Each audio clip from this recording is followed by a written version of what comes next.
Hey team, welcome back to the show. Today I am joined by Coach Natalie and Coach Andrea to talk through why your building phase isn't working.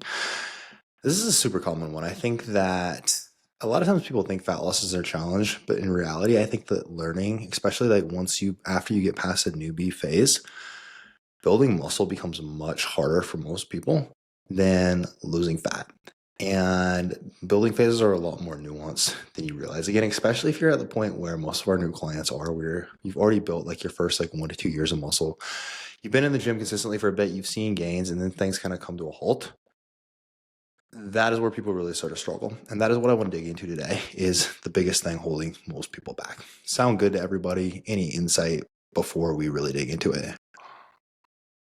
Sick. Okay. So the crux of why most people aren't building muscle.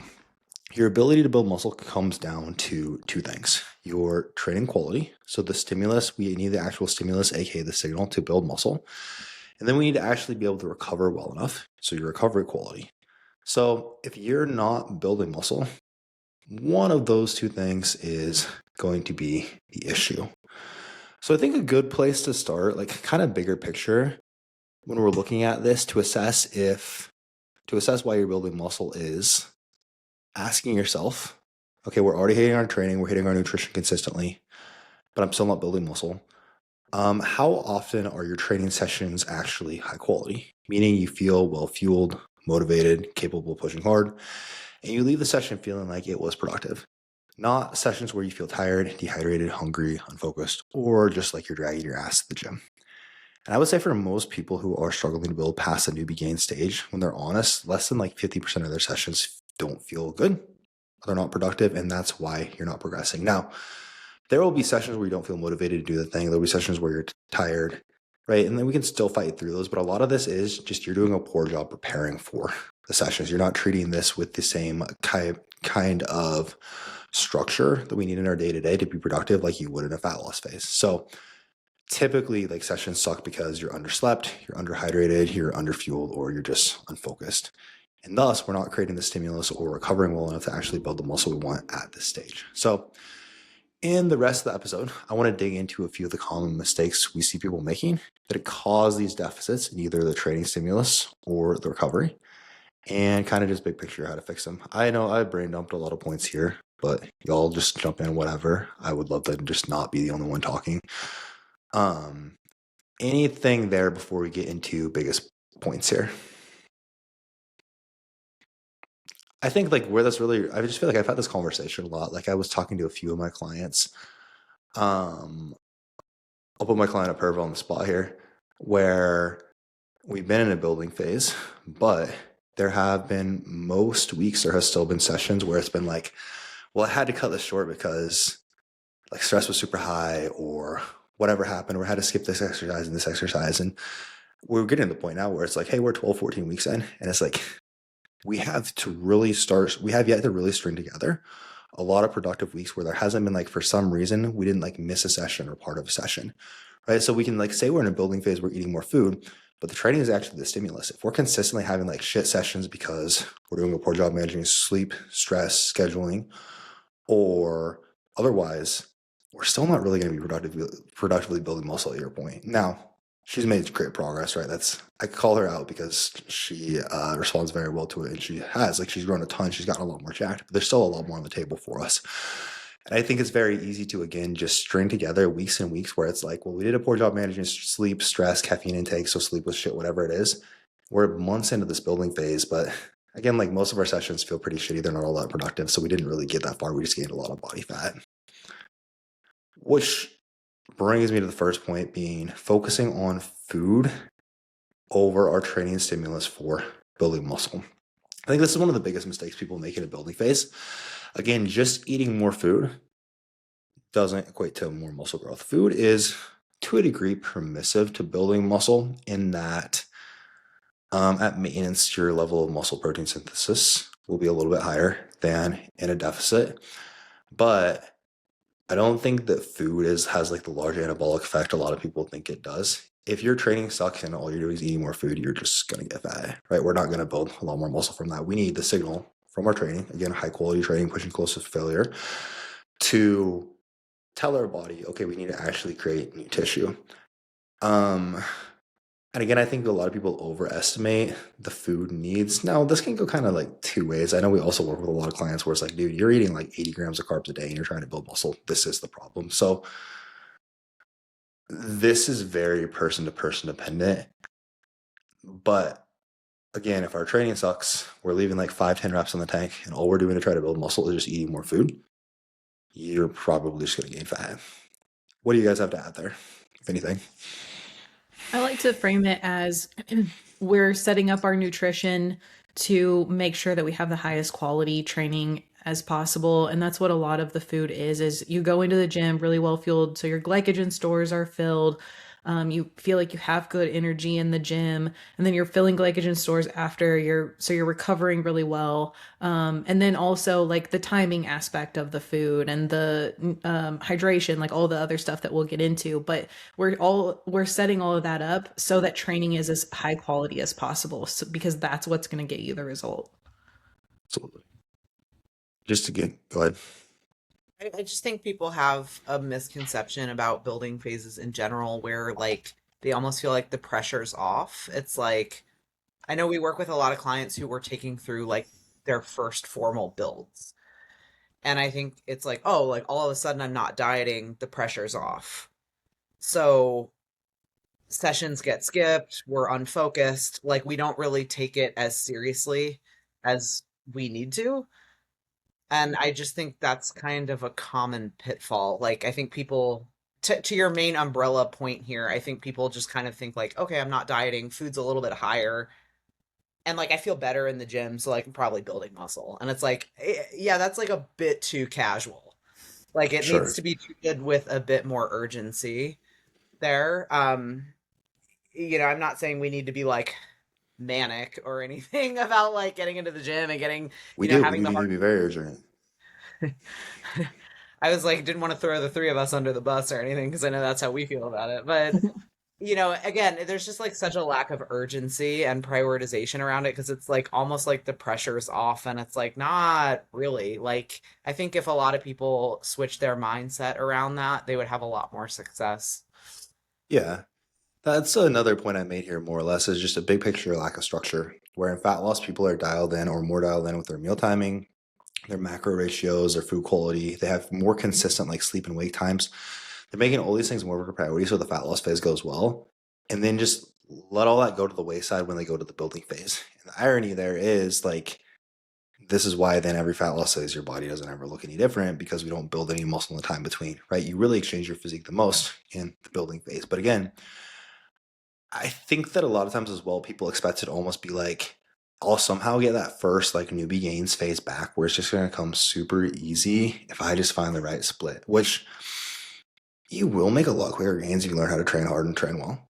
But if we've already been doing that, then it is, again, like, as you said, Natalie, this urgency where it's typically people are just like so, again, it's just so lackadaisical with like the structure where it does like, if you kind of think about I think to like make it go extremely well, your building phase almost needs like the same amount of focus as a fat loss phase does. It's just different, right? Where it's like, can I set myself up for good sleep? Can I not macro hoard? Can like all these things to make sure that can I better manage my schedule so my stress is low so we can get a better quality training session in? Go ahead, Natalie. I just think it requires a degree of maturity, like in an athlete, because building muscle, I mean, nothing on the physique side of things happens as quickly as we wish it did. But least of all building muscle, right? I always tell my clients it's like watching paint dry or like watching grass grow. It's like you're looking at your physique every single week and it's like, huh. And it's one of those things where usually, we need multiple weeks of data before we can zoom out and, see like, yep, okay, there's been like tissue growth, there's shape change, there's like maybe a measurement shift to like the glutes or like the bicep or something to that effect. It just requires a lot of patience and a lot of faith. And so that's why I say a lot of maturity because you have this pace of, like I said, watching paint dry or like watching grass grow, yet you need to act with urgency. And those things don't match. And so I think like, whereas like with fat loss, everyone like acts with urgency. It's like, I got to get this done. Like I'm in fat loss. I'm so hyped to be lean for summer. And like, there's in the scale drop like a pound a week, seeing a new low, every week and a half maybe or something like that. And those things just like those energies match a lot more. So Sure. I think we'll probably just get into this later, but this is just much more like playing the long game. And that's why, for a lot of reasons, like, I'm reticent to take like a beginner through a build phase. Do they actually need a building phase, et cetera, et cetera? Yeah, yeah, But for sure. I digress. No, I think that's very well put. And again, bringing it back to the initial point, like if you are in a building phase, ask yourself how many of your sessions are actually high quality, right? And if it's, again, less than like 75%, there will just be sessions that regardless aren't great. And like things, it's inevitable. You'll have a poor night of sleep occasionally. But again, a lot of times it is, we're just doing a poor job with our sleep habits, our hydration, our fueling to set us up for success here. And that, again, we can string together months and months of trying to build and not get it anywhere. Anything else before we continue? All right, one we have hammered a lot is training intensity and execution, which is a huge gap for almost everyone. Incredibly rare that we start working with someone who is training hard enough to build muscle, and there's almost always a ton we can improve in our execution as well, which is why we're such sticklers about training videos, even the stuff like seeing people's gym equipment before we actually program, so we can really make sure this fits your biomechanics. That's a huge part of this. But again, if we're not training close enough to failure, we aren't going to be stressing, fatiguing the tissue enough to send the signal that we need to grow, right? So like we need to be taking most of our sets within a few reps shy of failure at very least.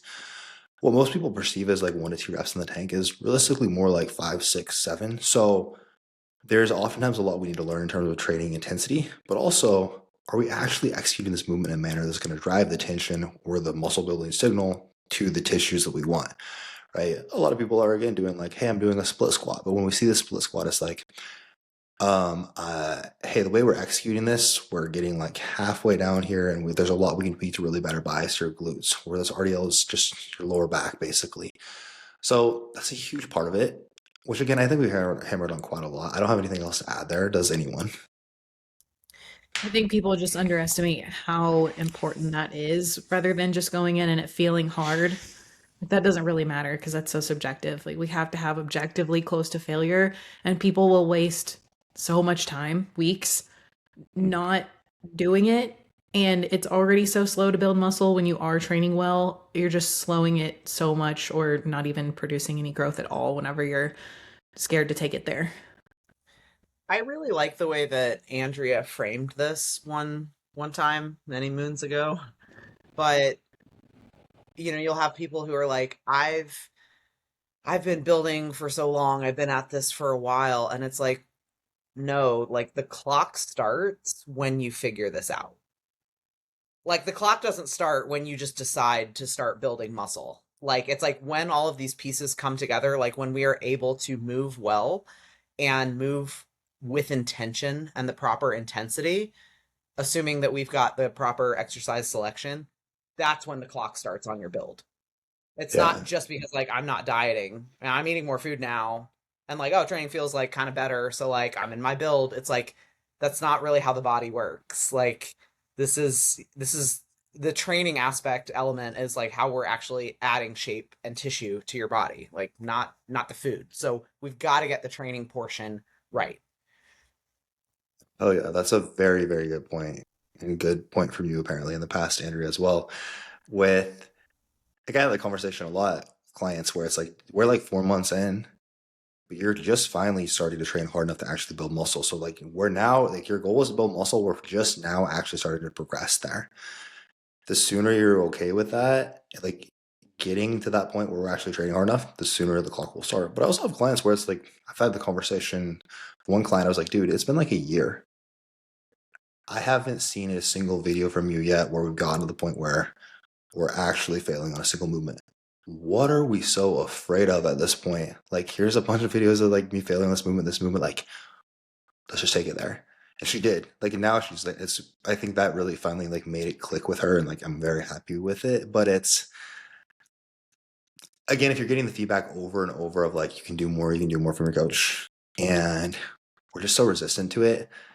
Like just do it once. Just experience what it's like to like fail on one of these movements and find like, oh, it's not that bad. Like I posted a video of me like failing on my leg press yesterday, and it's like it's crazy just how much scarier it is in your mind than it is like they're just like a fight or flight response, but it's just really not that big of a deal. And I understand at first that it can be scary. Like if you've never done it, like I totally understand.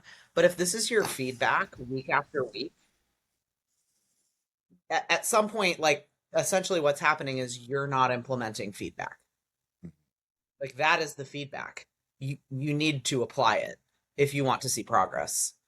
And if it And hurts your feelings to get every week, then like just we do it. can't give you it. We can't give just first, yes, just do it. Secondly, we can't give you a workaround for this. So if you're tired of it, Right. or if it's like, like this bums me out, it keeps telling me to have more.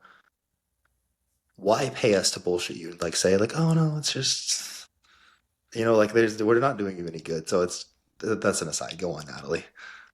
No, that's it. I think it's been I've been kind of like chuckling to myself lately because I've been injured and that has not been making me chuckle, but I've been injured and so I've been like working around it in the gym and I have to go in with the directive like for my coaches like don't be a hero today. You're not trying to win any training trophies or awards. Like I need that reminder, but I'm kind of like chuckling because I'm intentionally leaving a few in the tank, but still like my face is turning red and like I still have tension on the muscle and I just kind of keep thinking to myself like this is the point where a lot of people stop like and like legitimately think that this is failure like this is zero rar and it's like it's just not it's not but like I think this is what this feels like. I think a lot of times the perception of zero RIR is you're training to the point where it starts to feel quite uncomfortable.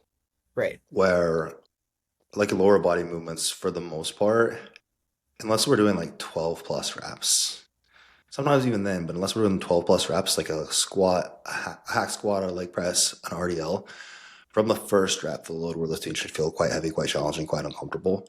And I just think there's a big disconnect there. Cool.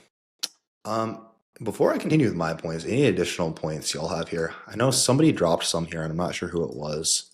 I'm guessing Natalie, based on the all caps and the red, based on the angry um tone. I thought, well, I just didn't want you to leave it out. Along these lines, like under training intensity and execution, so this falls under execution, you don't move well. Maybe you don't move well. And maybe you're not submitting videos to your coach for assessment, or maybe you don't have a coach, and so no one's assessing your training. I will die on this hill. I feel like I've now been saying it like almost every week because it's just more and more apparent to me. Like I have yet to start a new client who comes to me and I'm like, you know what? Training's perfect. Don't change a thing. Like not one. I mean, how about you guys? No, not one. And like have your coaches ever like seen, I mean, maybe a handful of times, but like I'm guessing like most weeks you still get feedback on your lifts from your coaches.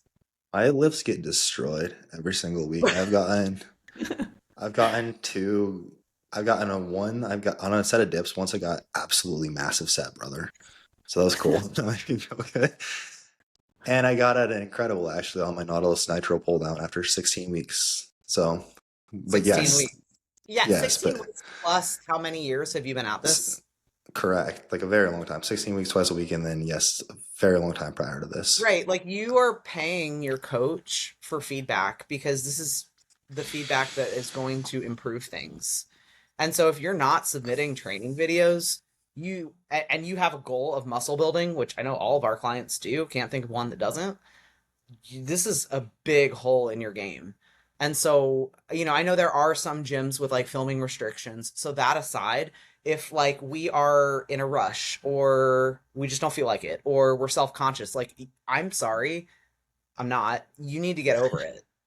Cuz this is going to expedite an already very slow process. Sure. And this And is so obviously I a big just want to priority. If you have a yeah, coach, you're paying I just us. want to I want to restate though, like I have not had one client come to me and submit training videos and have me say like, you know what, It's awesome. Just keep doing what you're doing. Not one. I imagine that in the distant future, when Andrea's kids hit me up for coaching, between her and Nick's genetics and knowledge, they will be the two that come on board, and they're like, "This is pristine, nothing to adjust." Totally different Chosen scenario. ones. No, all very, very good points. Okay. Another huge one. I think hydration and neglecting fueling around training kind of go hand in hand. Hydration is super underrated. Even if you're just a bit dehydrated, it will have a large impact on our training performance. This is a very common one with like people training earlier in the day, or quite, I mean, in general, like one of the first times they'll ask, because you'll get some training videos from someone and they'll be like, "Oh, I left like more in the tank. This was just a shit training session." It's like, okay, well, so like fill me in. Like, did we sleep poorly? Was our hydration poor? Was it our fueling? Hydration is a very common one that comes up. And it's just not that hard to do either. It's just a more boring one. I have started programming in almost everybody's programs. Like, okay, the first thing you're going to do when you wake up is drink like 20 to 30 ounces of water and just like write it into their meal plan. And even like same thing pre-workout, like at least 20 ounces of water. But very least, like get in at least 20 ounces of water prior to your training. Like another 20 during is a pretty good rule of thumb. It's just such low-hanging fruit. Salt your food throughout the day. Just such an easy thing that does make such a big difference. And it is always mind-blowing to me when I have a client who's like their goal is to build muscle. And then that's like a top priority. And then every week we're seeing like, hey, I still didn't hit my water target. I still didn't hit my water target. And it's like, this isn't something that we should have to talk about weeks and weeks in a row. Like it's get a water bottle that's 30 ounces. Your water goal is to hit 150 ounces. Drink that 5 times. Just, like it's that simple. Anything to add on hydration? Hopefully I don't seem more angry today than normal, but I am more angry than normal, I feel like. So go on. I had a good question on hydration because there was an ad for Legion's hydration supplement, which is lower in sodium than some of the like Element T and Relight and things like that. And often we'll program, especially for people who are training very first thing in the morning, get this amount of water and a thing of Relight or a scoop of Relight or a thing of Element T or X amount of salt. And so the question was, hey, this says we don't need this much salt because you only sweat out X amount. So why are we using Element T or Relight? And my answer to that is it's not about replacing the salt that you're sweating out in your training session. It's about expediting that process of getting that sodium or getting that water in and processing it and getting hydrated before you go into the gym, because sodium transports water into the cell, including your muscle cells, and digestive tract for anyone who has slow digestion. So anyway, that's the reason for that. It's not like we're sweating out so much sodium in the gym that we need to replace that. It's just getting you hydrated because you're going in so early in the morning. You're so smart. That's why we call her fancy Angie. That is a great point though. And it's like I don't think people need like 5 servings of electrolytes throughout the day by any means. But yeah, same, like I just got done writing a program for a new client who was training first thing and put Relight in there because that is, yes, going to expedite that process. Very well put. Anything else on hydration? Quite similarly, poor fueling around training. For a lot of people, I think this looks like I have a lot more calories, so I can make the treat at the end of the day even bigger. So I'm going to train early in the day, and I'm basically just going to undereat all day, so I feel like shit in my training session. My recovery is poor. My glycogen replenishment post-session is poor. So I can just have more calories at the very end of the day, which basically is like we're in a deficit all day. We're going to be in a much more catabolic state all day. Again, our training quality is going to suffer just so we can like have a larger stack at the end of the night. Just please don't do this. You're still technically hitting your macros, but again, we're super hungry. We're fatigued in the gym. Your training quality and recovery are a lot worse. This is where, again, I think like just looking at macros can really set people back. Our food timing across the day becomes a lot more important. In general, the more advanced we get, but in a building phase especially, it's going to make a lot bigger deal. Or again, this could be like you drastically undereat a few days a week. Maybe you're super busy with work, so you undereat. And then the next day, your training quality really suffers. Anything on fueling around training? We talked about like macro ratios and things like that a lot. I think the listeners probably already have that down. If not, you can go back and listen to the last episode I did with Michelle because we covered it. I get really annoyed at the sweet treat at the end of the night thing. I just like that's I mean, sweet treat. We don't you fuck with know, sweet treats around here. listen, I love a sweet treat probably more than a lot of people, but like if you're in a building phase, this is kind of that maturity element I spoke to earlier. Like cut it out. Like stop it. I think that the main point that we're making here about building phases and your nutrition is like pretty much everything is done to support the training window. Like you want your training to be as productive as possible. And so it will not be productive, neither your fueling nor recovery from, if we are, yeah, in like a catabolic state like all day long, but like had an amazing Ninja Creamy yogurt bowl protein ball combo. Like, stop. If that's you, then maybe we don't need to be in a building phase. I There's find a that the clients who come in having had plenty of experience tracking macros are almost harder to get to progress because we set up that meal structure at the beginning. We talk about micronutrients, and then I have found that they'll just slowly drift back toward just hitting their macros by the end of the day and eating it's okay for you to want your food to taste good. Like I think my food tastes good. It's okay for it to be enjoyable, but that shouldn't be the very top priority if your goal is to make any significant amount of progress with your physique. And, I've had that experience too, where like starting out an experienced client, but, switching them over to like a meal plan with respect to micronutrients, like, pre-workout, post-workout, like all of this timing, like carb timing, all of this. And then, like Andrea said, they kind of like slowly drift back towards what they were doing before. And like, we need a little self awareness here. So, if you're listening to this, a little self awareness and reflection, like, you came to us because you weren't getting the result that you wanted. So, if we are slowly reverting to what it is we were doing prior to coaching, Just with a different macro target, which doesn't. right, what kind of result do you think we're going to get? So it's not, we're not trying to pad your training window with carbs to be a killjoy and take away your sweet treat at the end of the night. Like I don't, believe it or not, I don't derive pleasure from taking that away from people. I kind of do though. Um, but like there are reasons that we're kind of programming things that we're programming, and this is why. It is to support your training because it's that important. Right. You came here because you wanted change, and we can't give you change without lifestyle change. Without like a lot of times the change that people want, it's not just a different training program. That would be sick because I think that would like appeal to so many more people. But it is a lifestyle change, a habit change, a food selection change, just as much as needed to support you getting to where you want to be. Fine as well. Like with the sweet treat thing, if we want to just keep riffing on this for another 30 minutes. There is a very calm, but no, there is a very calm, very, very common client archetype who comes in who is already quite lean. They want to see recomp, they want to build muscle, and they've always struggled to build muscle. But they're very, very focused on the sweet treat at the end of the day. Their digestion is really shitty. Normally because there's a lot of like macro hack type foods or like xanthan gums and things like that in said sweet treat, the like protos, things like that. They're walking like 20,000 steps a day.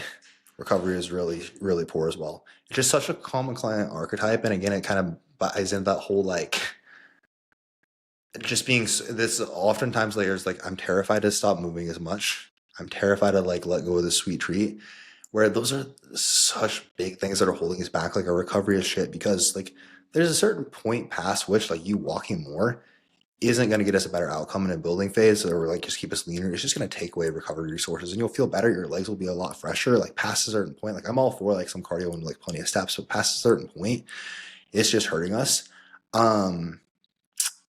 But there's just so much fear of like letting those things go that it's just, you can just spin your wheels for so long there. Anyways, anything else there before we continue? All right, sleep. This is another huge one. Kind of like hydration, where it's not as sexy, but probably one of the biggest difference makers. If you're consistently sleeping less than 7 hours per night, training quality, recovery, performance are all going to suffer.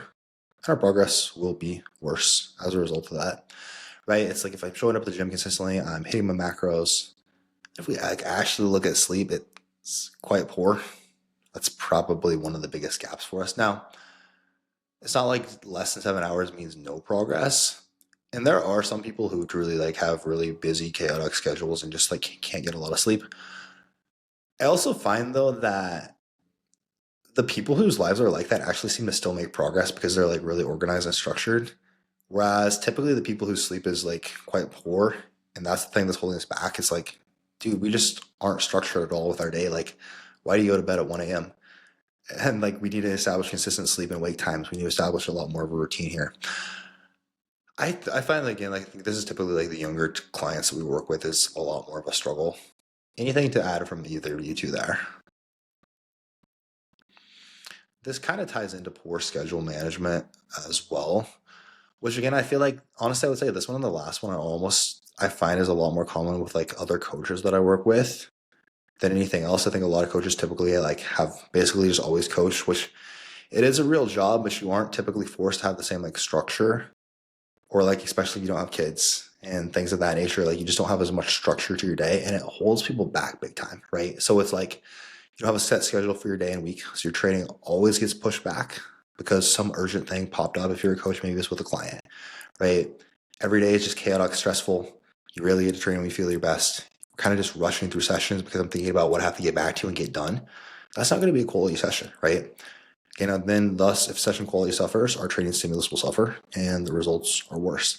For me, like just being like blocking everything out on my calendar, making sure I have like when do I eat each meal? When am I going to be going to the gym? Like what's my cutoff time to like, I have to be done with messages by this point. I'm not answering messages after this point so I can go to the gym. Even the things like at the end of your day, what's my work cutoff time? I'm not answering messages past this point. So I'm like, can like get quality recovery and sleep and just prioritizing it, not just like going into every day, like, I'll eat my meals when I have time and I'll train when I have time and like hopefully it works out because it will always get pushed back because there will always be something that seems urgent. Basically, just like if this is you, just like use your calendar, have a planner, establish consistent sleep times, wake times, and hold yourself to that. And like all of this will just go so much smoother. But I think again, people are always like, if there's no structure, you're so much less efficient. You always feel like you're behind. Things are chaotic. You're always stressed. You're unfocused in your training. So the stimulus sucks and the recovery sucks because our stress is in such a poor place. Anything to add there? I think it's just another one where the basic idea is your training needs to be the priority in a building phase. Like it just does. So like we said, with nutrition, like with sleep, with all of this, like it is to support the training window so that your training is productive. So if we're Absolutely. rushing through it because we have poor management of our schedule, lack thereof, training's not productive. So yet again, we're not supporting that training window. Absolutely. And again, it's not like you might not be a coach. Training might not be something that can be like your top priority in life, but it can still be very, it can still be something that you manage very well, right? Like, again, the busiest clients I work with aren't coaches, but they have such a consistent schedule and structure. They're again like it's funny how the busiest people always seem to make the best progress because they're forced into like such or they've gotten to where they can take on so much because they're in such a routine. They're so like structured with everything that they do. They still make incredible progress, right? You don't have to be. It's typically like, hey, why are we? We're like the least busy person I work with. You have a ton of free time.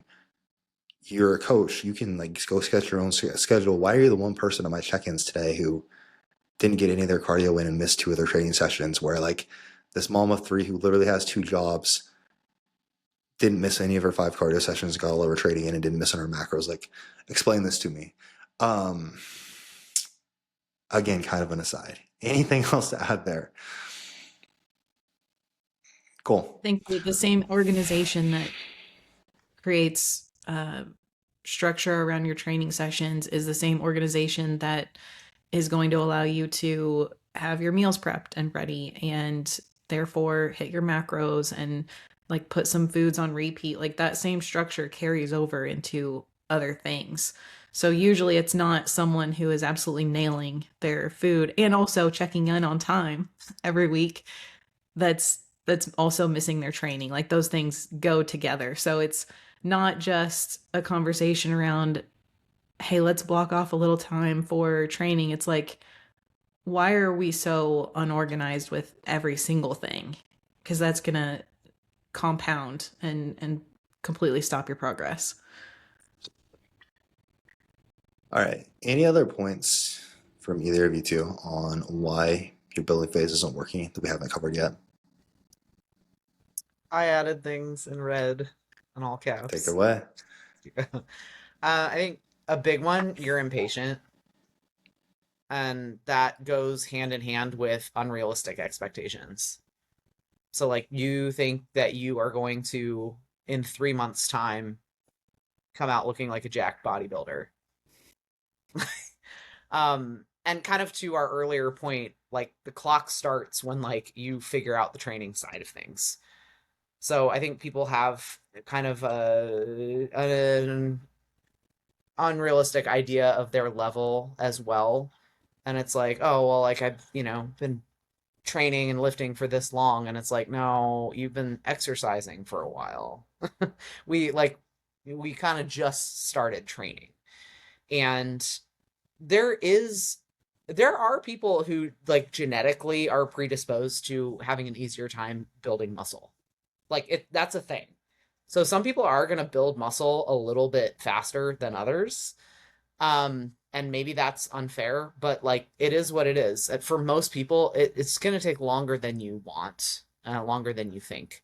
And so this is a process that you need to be patient with, and also like have realistic expectations. I think we've spoken about this before. I know we have, but I can't remember when. But I think so many people think that they're going to arrive at their goal physique after like one build and one fat loss phase. And like I'm just going to like be a different person. And it's like, can we make significant improvements? I think we can. I know we have with a lot of our clients. But like guess what? I guarantee when you get there, the goalpost is going to move and you're going to want more. You're going to be like, I really thought I'd have like bigger glutes or something. It's like, cool, back to the drawing board. Now we're going to go work on that. But like this process is iterative.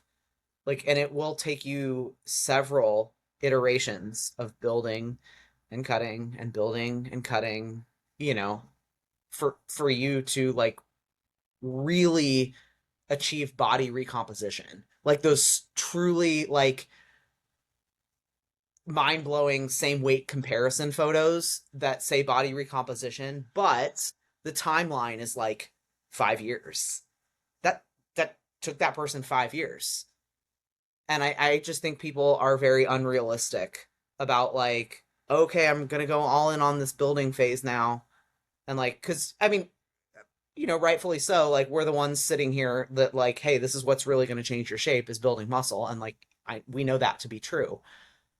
But it might take you a few building phases to see the changes that you think you're deserving of or like you think you should have at the end of your very first build and cut. So especially like, yeah. So I think that's worth mentioning. And then the last thing that I wrote here is you're focused on the wrong things. And that's like, I always like to say there are pros and cons to every nutritional phase. The pros of dieting is like, it's just immediately gratifying. Like, people start noticing, you get shredded. Like, that's fun. The dopamine hit of the scale. But of course, there's like a negative side to dieting as well, right? Like, you're hungry, lower energy, more restricted, less going out, right? So similarly with a build, there are a lot of pros. Like, it's really fun. Like, training for the most part should feel really good.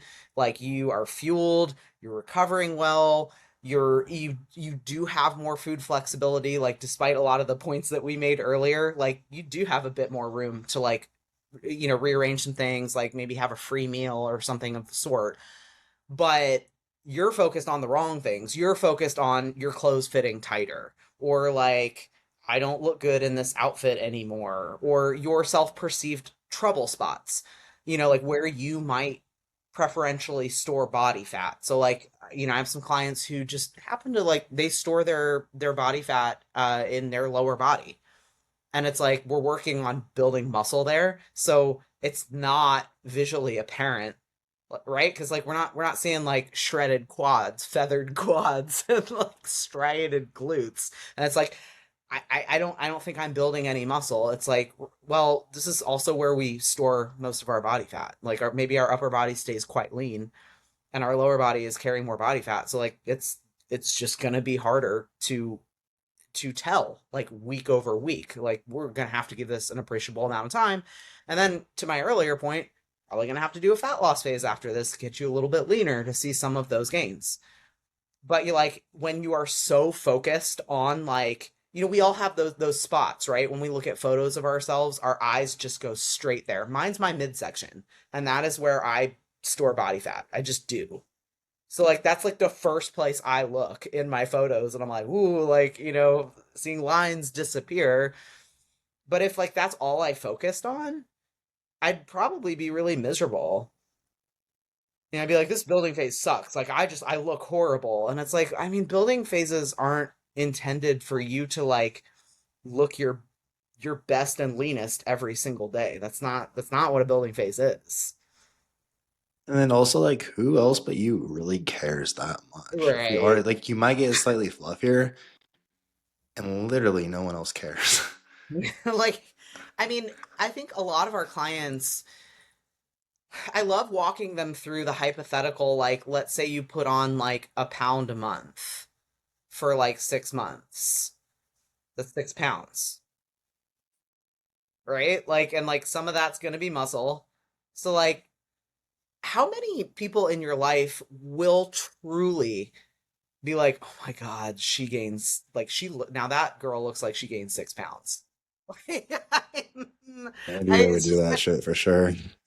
it's just like not gonna happen. It's not gonna happen that way. Like, and if that is really what your friends are thinking about and looking at, like, I question your friendships. But I love sharing my journey with people, and I'm like, yo, I'm like up at this point, I think over 20 pounds from stage. And literally everyone I've shared that with, they're like, I would have never guessed.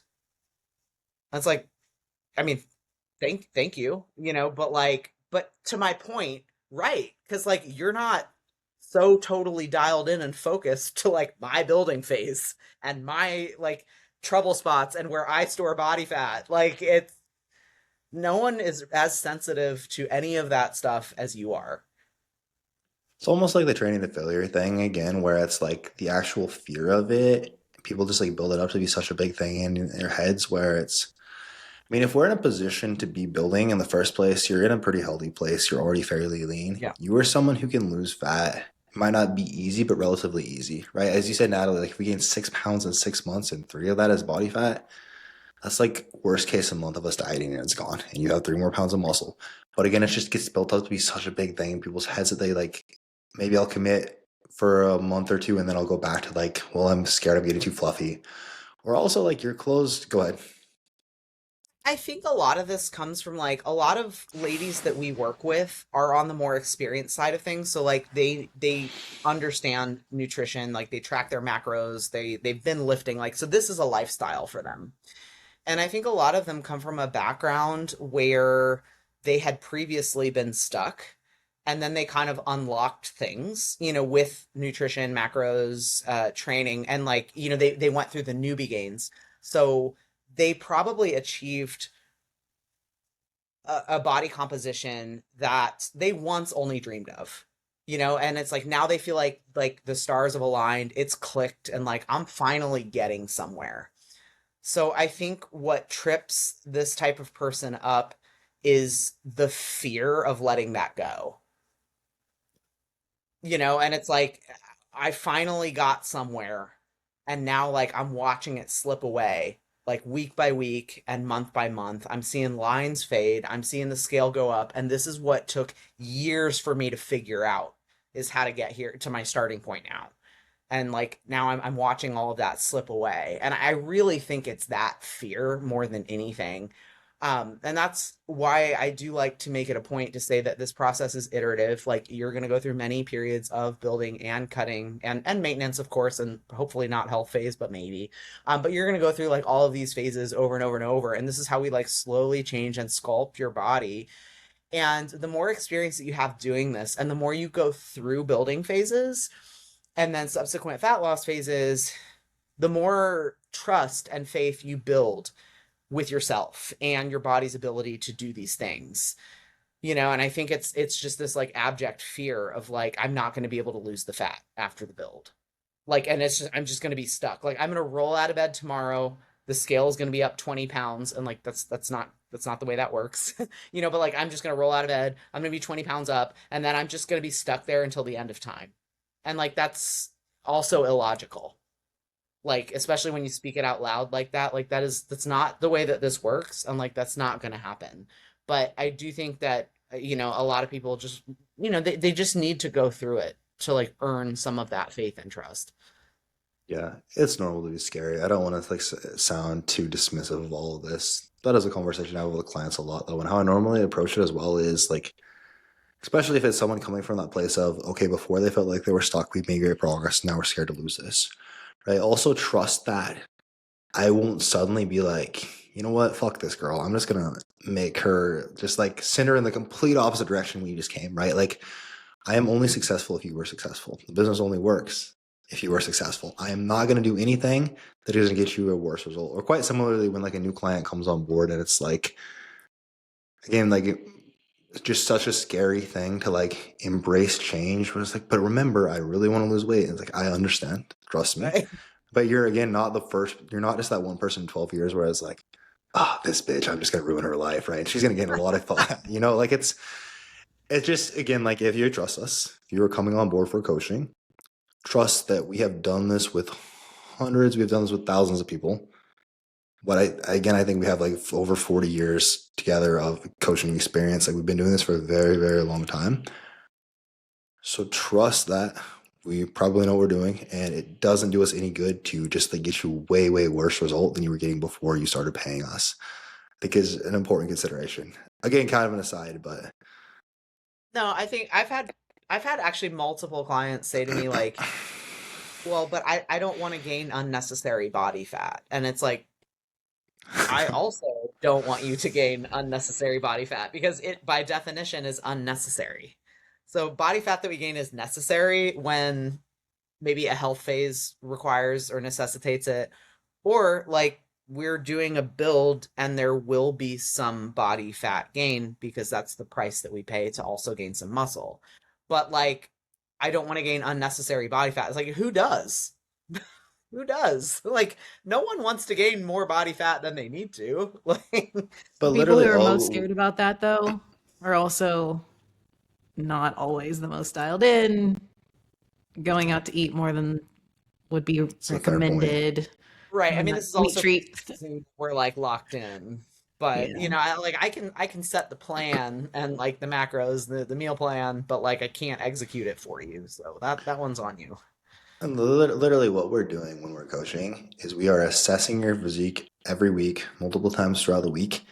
And our sole focus is how can I make this person in the long term look as best they possibly can? Like that's literally what we're doing. So just something to consider. As again, it's okay to be afraid of these things.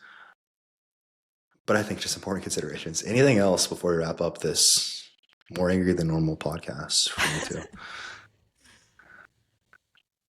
Cool.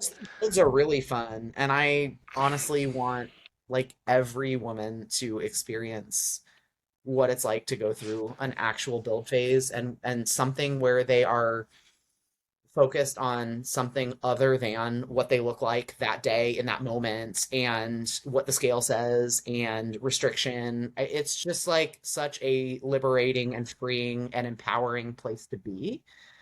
Um, and I know that we all like really enjoy working with people who want to gain muscle and not just fat loss. Absolutely. And almost everyone who works with us does. One other point I was going to make, similar to what you said there, Natalie, is your clothes should fit differently if you're building muscle. I think this is important to consider as well. That's just such a common one that comes up that freaks people out. My pants are fitting differently. So we'll like our goal is to build our glutes, right? Bigger glutes are going to fit differently in your pants. So your clothes, like noticing like my clothes are tighter in different areas, might not be a bad thing. It's oftentimes a good thing. Like we were talking about with Michelle the other week, like, dude, your lats have grown a ton. Like visually, we can see your lats have grown a ton. You're noticing like tops are tighter, like around that area. It's not like we're gaining body fat in your upper back. Be such a weird, like Terry's fat. Like your trouble spot would be crazy. But we are building a lot of muscle, right? And that's part of the process of literally like if you want a different shape physique, it's not going to fit in your clothes the same. So again, just something to consider when you like, okay, my pants are fitting differently or my shirt's fitting differently. Don't just automatically assume that equals bad. Cool. Okay. Anything else? I think it's an interesting thought process or thought experiment to think about, like, if you didn't have to wear structured clothing. So I know like we Like all us. we all have the advantage here of being able to wear like stretchy gym clothes most days, you know. But like if you didn't have that like tactile piece of feedback telling you like this is tighter, would you have noticed? Like if you didn't have a pair of pants that was fitting a little bit more snug, like let's pretend that you did get to wear like your Lulus every day. Like would you really like if you were like 5 pounds up, honestly, those the stretchy clothing is like pretty forgiving. So like would it actually bother you? I just think that's an interesting thing to think about because like all it is like this tactile piece of feedback telling you like this is fitting a little more snug.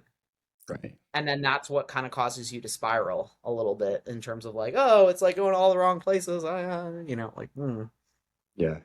It can very quickly turn into like over analysis and like picking apart things where it's I've had this conversation many times with clients. I'm like, I think I'm like gaining all this body fat here now. And like I noticed like this is fitting differently. I'm like, dude, this is like the best we've ever looked in your progress pictures. Like we're okay. It's okay. And a lot of times it is the initial trigger is the scale went up or the scale's higher than it was at X point.